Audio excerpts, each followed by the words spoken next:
Okay, Module 9. In this module, we look at non-financial reporting.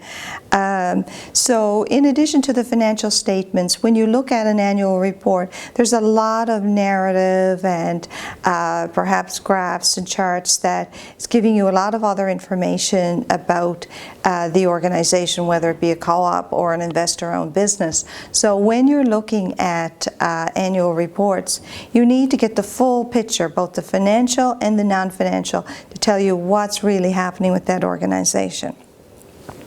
So our objectives for Module 9 is to learn about the various non-financial reporting frameworks. You may have heard of some of these, such as Accountability 1000, Global Reporting, GRI it's often referred to as, and Integrated Reporting.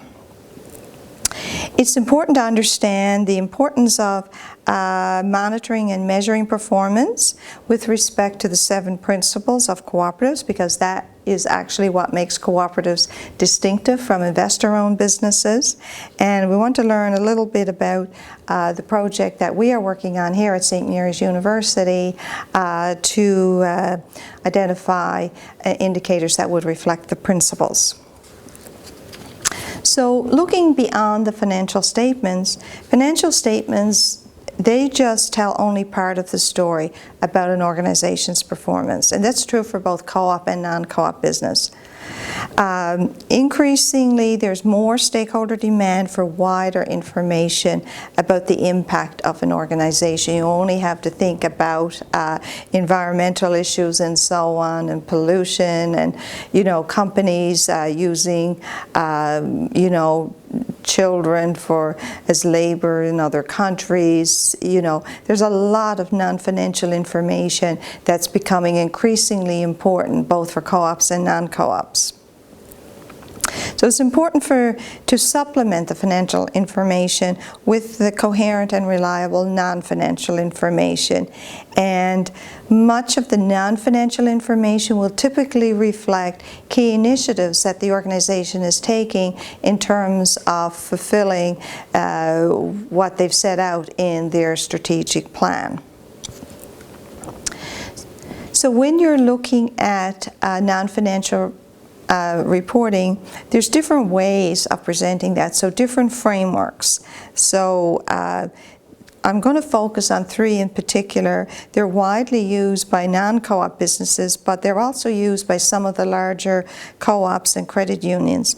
None of these were developed for co-ops, but they can be adapted and have been for co-ops. So it's the Accountability 1000, GRI, Global Reporting Initiative, and Integrated Reporting.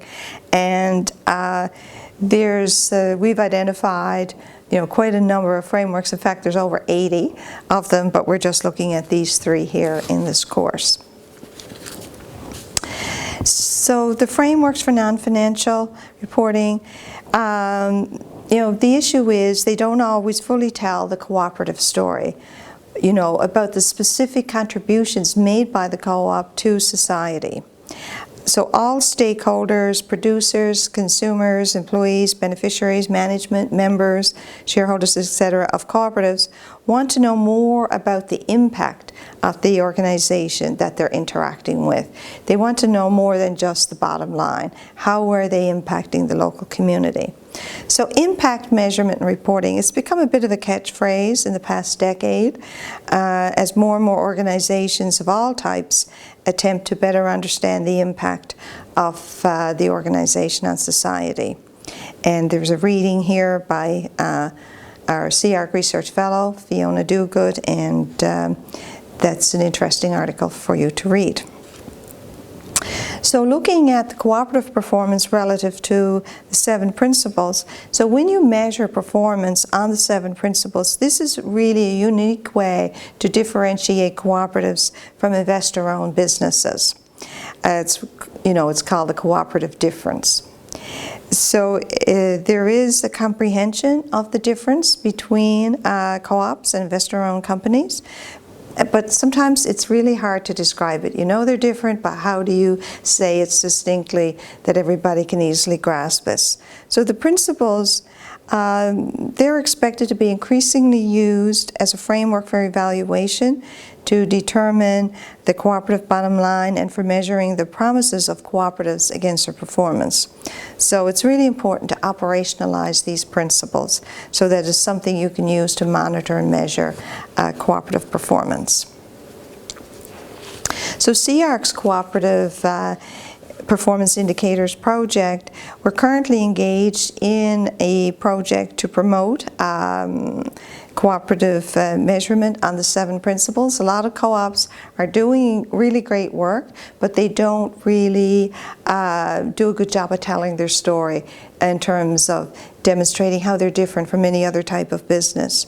So we are working on a pilot project with a group of cooperatives from across Canada, and we've identified some indicators that actually do reflect each of the principles.